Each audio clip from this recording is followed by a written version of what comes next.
Hello guys, কেমন আছেন আপনারা? আশা করি খুব ভালো আছেন।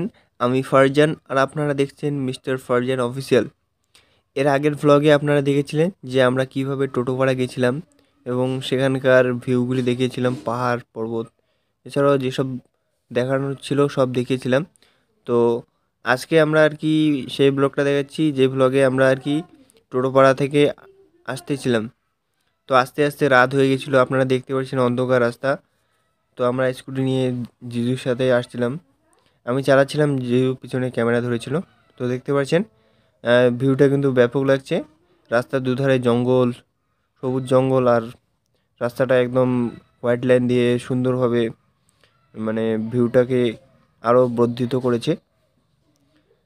আর রাস্তাটা খুব ভালো রয়েছে। আর অন্ধকার যেহেতু ভয়ও পাচ্ছিলো কোথাও কিছু হয়ে যায় নাকি, কিন্তু তেমন কিছু হয়নি। আর এই রোডে কিন্তু রাত্রিবেলা গাড়ি একদম চলে না বললেই চলে। দিনের বেলায় চলে মোটামুটি গাড়ি, কিন্তু রাত্রিবেলায় সেরকম চলে না, খুব কম চলে।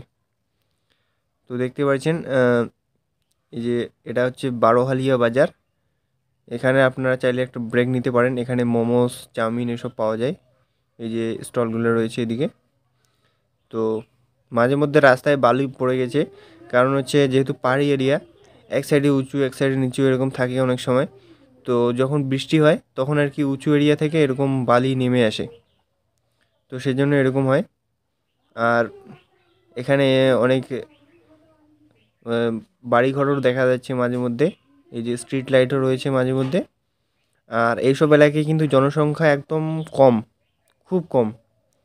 কোথাও দু তিনটে বাড়ি, কোথাও নেই। বেশিরভাগ এরিয়ায় কিন্তু জঙ্গল, ফরেস্ট। আর এখানে কিন্তু প্রচুর কাঠ পাওয়া যায়, জ্বালানি কাঠ বলেন অথবা আসবাবপত্রের কাঠ প্রচুর পরিমাণে পাওয়া যায়। আর এখান থেকে কিন্তু প্রচুর কাঠ নিয়ে যায়, মানে সমতল এরিয়াতে নিয়ে যায় এখান থেকে আর কি। আর এইসব এরিয়ার যেহেতু এলিভেশন অনেক বেশি, তো এখানে আর কি জল সব জায়গায় ঠিকমতো পাওয়া যায় না, মানে পানীয় জলের কথা বলছি। পানীয় জল কিন্তু খুবই কম পাওয়া যায়। মানে সরকারি ব্যবস্থাপনা রয়েছে, সেখান থেকে তারা জল সংগ্রহ করে, মানে টোপাড়া এরিয়া বা তার আশেপাশে এলাকাগুলোর মানুষ। আর জল কিন্তু মোটামুটি ভালোই আছে। আর অন্য আর কি আমাদের এরিয়ায় যেমন সমতল এরিয়ায় টিউবওয়েল থাকে অথবা ট্যাপ থাকে, তো সেই সব এরিয়ায় কিন্তু ওরকম নেই, টোটোপাড়া এরিয়াগুলোতে ওরকম নেই।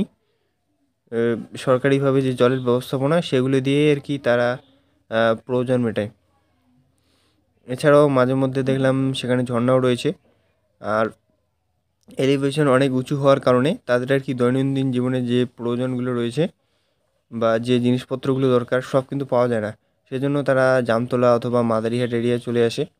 আর রবিবার হাটের দিন প্রচুর লোক কিন্তু টোটোপাড়া থেকে মাদারিহাটে চলে আসে, আর সেখানে শপিং করে আবার ফিরে যায়। আর এই রোডে কিন্তু গাড়ি খুব কম চলাচল করে, কারণ হচ্ছে যেহেতু জনবিরল এলাকা, বেশি গাড়ি চললে প্যাসেঞ্জার বেশি পাওয়া যাবে না। তো গাড়ি চালকদের বা মালিক পক্ষদের অনেক লস হবে গাড়ি বেশি চালালে। তো সকালে সম্ভবত একটা থাকে, সকালে 10টার দিকে একটা ইয়ে থাকে, কী যেন বলে, 10টা সরি 11টার দিকে থাকে একটা সাফারি। সেই সাফারিটা 11টার দিকে মাদারিহাট থেকে রওনা দেয় এবং টোটোপাড়ায় পৌঁছে 3টার দিকে টোটোপাড়া থেকে রওনা দেয়। বিসমিল্লাহ। এ ওটা কোদা কোদা কোদা কোদা কোদা কোদা কোদা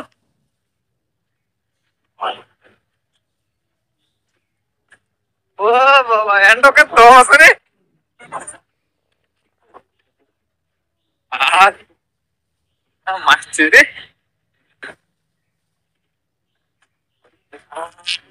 আইবে আইবে। তো গাইস দেখতে পারলেন একদম একদম গর্ত থেকে একদম উঁচুতে উঠলাম। তো সেটা তখনকার ভয়েস, এই ভয়েসটা পরে দিচ্ছি। আর দেখতে পাচ্ছেন যেহেতু আজকে দশমী, সেজন্য আর কি অনেক লাইটিং দিয়ে সুসজ্জিত করেছে। আর এই জায়গাটা হচ্ছে 12 মাইল, এটা মাদারিহাট থেকে এই 1.5 কিলোমিটারের মতো পড়ে মাদারিহাট পালাকাটা রোডে।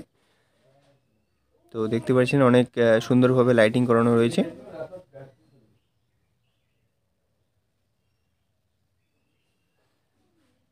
আর এই রাস্তাটা কিন্তু টোটোপাড়া রোডের চেয়ে একটু ওয়াইড রয়েছে, চওড়া রয়েছে।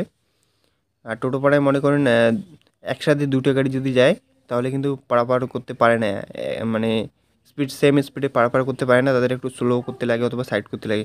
কিন্তু এই রাস্তাটা চওড়া হওয়ার কারণে একসাথে দুটো গাড়ি দুই দিক দিয়ে চলতে পারে, গতি না কমিয়েই। যেহেতু চওড়া রয়েছে সেরকমই এই রোডটা রয়েছে। আর এই রোডে কিন্তু প্রচুর গাড়ি চলাচল করে প্রতিদিন। মাদারিহাট থেকে ফালাকাটা অনেক ম্যাক্সিমো রয়েছে। এছাড়াও যে টোটো রয়েছে ইলেকট্রিক সেগুলো রয়েছে। এছাড়াও সাফারি বাস, স্টেট বাস, এরকম কানেক্টিভিটি ভালোই রয়েছে। আর প্রচুর যাত্রী এখানে চলাচল করে। আর দেখতে পাচ্ছেন মণ্ডপটা কিন্তু অনেক ভালোভাবে মনসরি কী বলে এটাকে, মানে কী বলে জানি না, তো এটা খুব ভালোভাবে সাজানো হয়েছে। আর অনেক থিম রয়েছে। তো যারা এইসব বানিয়েছেন তাদের ভাবুন কত ট্যালেন্টের দরকার, কোনটা লাইট কখন জ্বলবে, কীভাবে জ্বলবে। এই যে দেখতে পাচ্ছেন এটা হচ্ছে 11 মাইল পূজার প্যান্ডেল, দুর্গা পূজার প্যান্ডেল।